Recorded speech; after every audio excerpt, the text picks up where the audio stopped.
আজকে নিজে হাতে নিয়ে এলাম, নিজে বাজার না করলে আমার এখানে জিনিসগুলো ভালো লাগে না। এই দেখো পেঁয়াজ কলি যেগুলো ওখানে খেতে পাই না।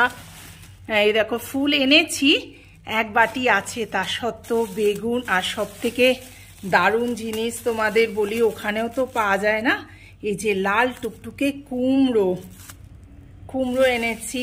এইখানে দেখো ব্রোকলি এনেছি, একদম টাটকা লাগছে। দেখো ব্রোকলি, গাজর, শিম এইসব নিয়েছি। দাঁড়াও ফুলটাকে সরিয়ে রাখি। এখানে নিলাম চানাচুর, বাদাম, তারপরে বড়ি, মেন বড়ির জন্যই গিয়েছিলাম। বললো 500 করে বড়ি নেই, আমি নিয়ে যাব বলে বোম্বেতে, আমাদের বড়ি পাওয়া যায় না। বললো একটুখানি নিয়ে যান বৌদি, কাল নিয়ে এসে দেবো। বললাম ঠিক আছে। বাজারে গেলে দেখো চিঁড়ে ভাজা, দীপঙ্কর বলছে আমি তো এত এনে দিচ্ছে, আছে না আমার একটু মনের মতো। কাঁচকলাও পেয়েছি, শিম, বাদামের প্যাকেট। চলো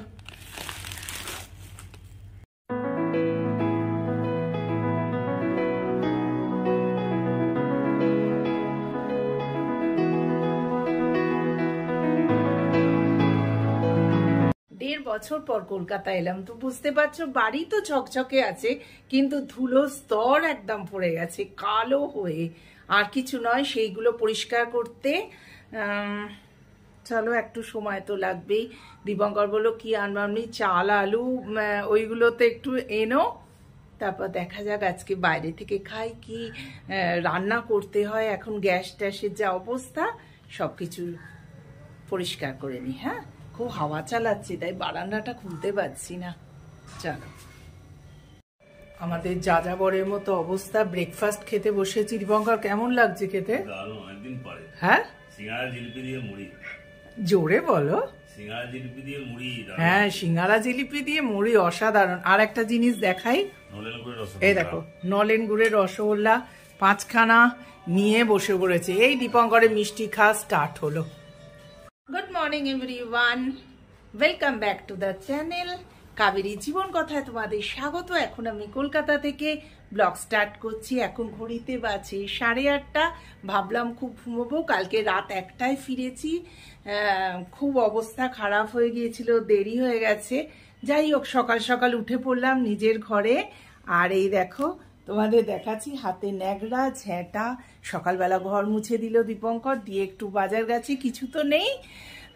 তাই চলো আজকের দিনটা এখান থেকে স্টার্ট করি। সোয়েটার পরেছি, মানে এটা হচ্ছে কলকাতা, আমাদের ওখানে তো সোয়েটার পরার কোনো বালাই নেই। তো আজকে ব্লগটা এখান থেকে স্টার্ট করি। কেমন আছো তোমরা?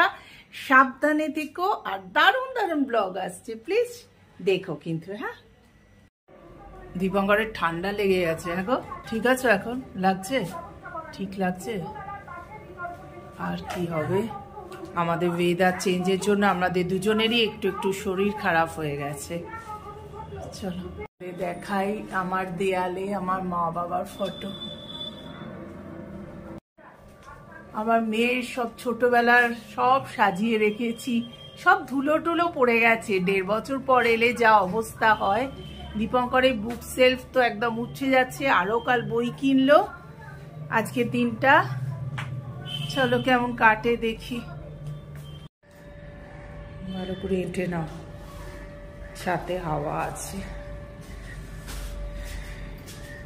চলো, হ্যাঁ বাড়ির চাবি নিয়েছি, ছাদে চলে এলাম।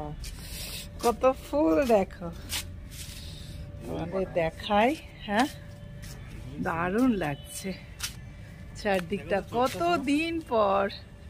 বিয়ের খুব সানাই বাজছে দেখো। এই দেখো নবান্ন, ছাদে উঠেছি। নিজের বাড়ির একটা আলাদা বলো। শুনতে পাচ্ছ? তোমাদেরও বিয়ের সানাই শুনিয়ে দিচ্ছি। দূর থেকে বেশি আসা সানাইয়ের সুর না 1 সেকেন্ডের জন্য মনটাকে অন্যরকম করে দেয় বলো। এই দেখো বিয়ে বাড়ি,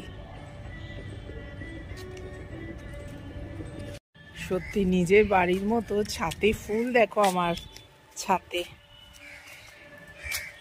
নিজের বাড়ির মতো মজা সত্যি আর কোথাও নেই। হ্যাঁ গো, কিরম লাগছে বলো একটু বলো। হ্যাঁ অনেকদিন পরে শীতকালটা একটুখানি করা যাচ্ছে এনজয়। হ্যাঁ, আমরা শীতকালে আসি না, না আমরা গরমকালে আসি। 8 বছর পর শীতকাল। সন্ধ্যেবেলায় দুজনে চা খেতে খেতে একটু বক বক করছি। দীপঙ্করের তো চোখে ঠান্ডা লেগেছে, কালকে 1টার সময় আমরা ফিরেছি, একটু ঠান্ডা লেগেই গেছে। আজকের দিনটা খুব একটু রেস্ট নিচ্ছি, কারণ আমাদের চলাফেরার সেরম ক্ষমতা নেই। তাও দীপঙ্কর সকাল থেকে অনেক ওঠা নামা, জিনিস কেনা সব হয়েছে। এই গ্রিন টি খাচ্ছি দুজনে, খেয়ে এবার একটু বাজার যাবো। দেখি এদিকে তাকাও, এই দেখো এই চোখটা ফুলেছে দীপঙ্করের, একটুখানি একটু লাল হয়েছে। সকালবেলা লাল ছিল একটু, এখন কমেছে বলো, এখন একটু ফুলেছে। আবার দেখি রুটি আনতে যেতে হবে, চলো।